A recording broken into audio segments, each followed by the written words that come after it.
Homélie du Père Gilbert Adam, sur l'Évangile selon saint Matthieu, chapitre 4, versets 18 à 22. Comme il marchait le long de la mer de Galilée, il vit deux frères, Simon appelé Pierre et son frère André, qui jetaient leurs filets dans la mer, car c'étaient des pêcheurs. En fêtant saint André, le frère de Simon-Pierre, nous sommes remis devant notre appel. Venez. Jésus commence sa prédication par un appel. Il prend l'initiative. C'est lui qui appelle ces deux hommes à sa suite. Le oui de ces hommes implique un changement de vie radical. Ils deviendront pêcheurs d'hommes dans un don de soi total. Aussitôt, ils répondent immédiatement à l'exigence radicale de Jésus. Ils quittent tout. Nous assistons ainsi à une nouvelle naissance de l'Église. Alors que ces hommes étaient en plein travail, Jésus les appelle au cœur de leur vie quotidienne. C'est pour eux une révolution qui change la face de leur vie. Un chemin nouveau s'ouvre pour toujours devant eux. Deux pécheurs qui faisaient leur travail de tous les jours sont appelés à construire le royaume de Dieu. Nous acceptons, nous aussi, de vivre cette aventure avec le courage d'une réponse inconditionnelle. Nous remettons notre désir dans le désir de Dieu, habité par le désir de faire sa volonté. Le désir de Dieu est amour pour nos lieux de vie. Dans l'humilité, nous contemplons le chemin de Dieu en nous, en chaque communauté. C'est la reconnaissance de l'autre pour un plus grand amour. Là, nous réalisons l'œuvre de Dieu. Nous continuons la lecture de l'Évangile. Jésus leur dit « Venez à ma suite et je vous ferai pêcheurs d'hommes. » Aussitôt, laissant leur filet, ils le suivirent. André est avec Jean le Baptiste dans l'Évangile de Jean quand Jésus passe. Il entend Jean le Baptiste dire qu'il est l'agneau de Dieu.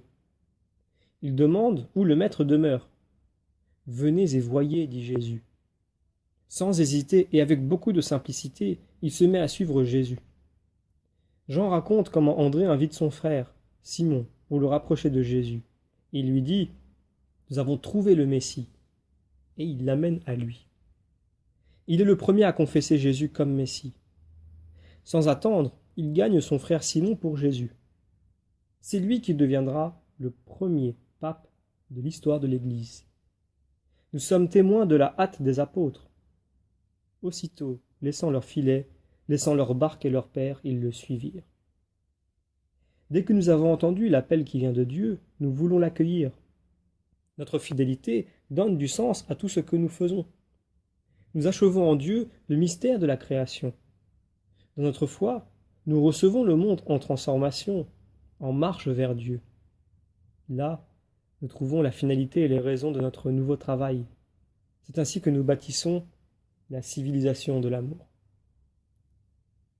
Nous terminons la lecture de l'Évangile. De là, il avança et il vit deux autres frères, Jacques, fils de Zébédée, et son frère Jean, qui étaient dans la barque avec leur père, en train de réparer leur filet. Il les appela.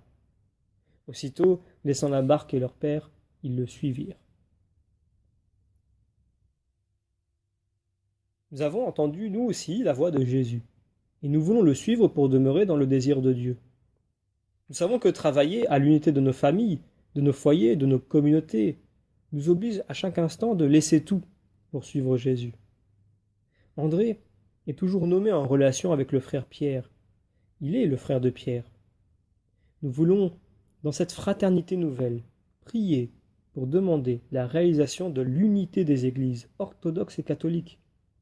Que ces églises sœurs réalisent la volonté de Dieu qui est l'unité de l'Église. Ainsi, l'Église du Christ vivra de ses deux poumons. C'est la victoire de l'amour dans toutes les dimensions de notre vie. André emmène à Jésus les Grecs qui veulent rencontrer le Messie. Comme lui, nous avons une mission à accomplir. Nous sommes les premiers appelés à la nouvelle évangélisation. Toutes les occasions nous sont données pour faire connaître Jésus autour de nous. Les apôtres ont tout quitté pour suivre Jésus. Ils ont donné leur vie pour annoncer l'Évangile. Nous demandons en cette fête de Saint-André la grâce de l'unité pour l'Église.